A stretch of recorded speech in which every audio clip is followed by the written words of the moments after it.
What do these animals have in common? More than you might think. Along with over 5,000 other species, they're mammals, or members of class Mammalia. All mammals are vertebrates, meaning they have backbones. But mammals are distinguished from other vertebrates by a number of shared features. That includes warm blood, body hair or fur, the ability to breathe using lungs, and nourishing their young with milk. But despite these similarities, these creatures also have many biological differences. And one of the most remarkable is how they give birth. Let's start with the most familiar, placental mammals. This group includes humans, cats, dogs, giraffes, and even the blue whale, the biggest animal on Earth. Its placenta, a solid disc of blood-rich tissue, attaches to the wall of the uterus to support the developing embryo. The placenta is what keeps the calf alive during pregnancy.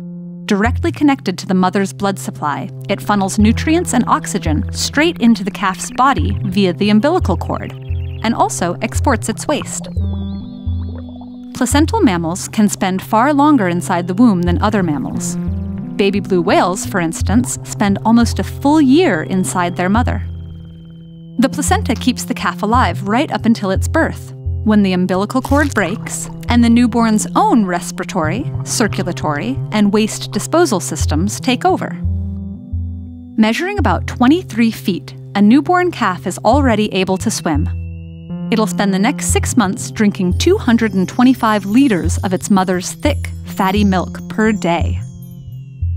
Meanwhile, in Australia, you can find a second type of mammal, marsupials.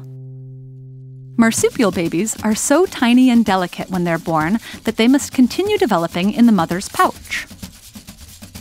Take the quoll, one of the world's smallest marsupials, which weighs only 18 milligrams at birth, the equivalent of about 30 sugar grains.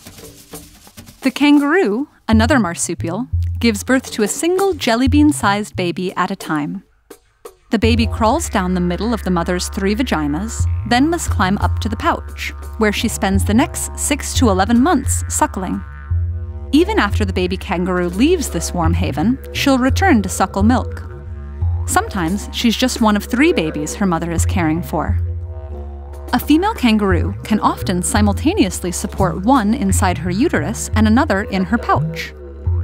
In unfavorable conditions, female kangaroos can pause their pregnancies. When that happens, she's able to produce 2 different kinds of milk, one for her newborn and one for her older joey. The word mammalia means of the breast, which is a bit of a misnomer because while kangaroos do produce milk from nipples in their pouches, they don't actually have breasts. Nor do monotremes, the third and arguably strangest example of mammalian birth. There were once hundreds of monotreme species, but there are only 5 left. 4 species of echidnas and the duck-billed platypus. The name monotreme means one whole, referring to the single orifice they use for reproduction, excretion, and egg-laying.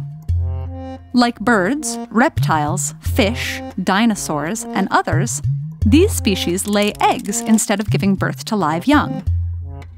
Their eggs are soft-shelled, and when their babies hatch, they suckle milk from pores on their mother's body until they're large enough to feed themselves.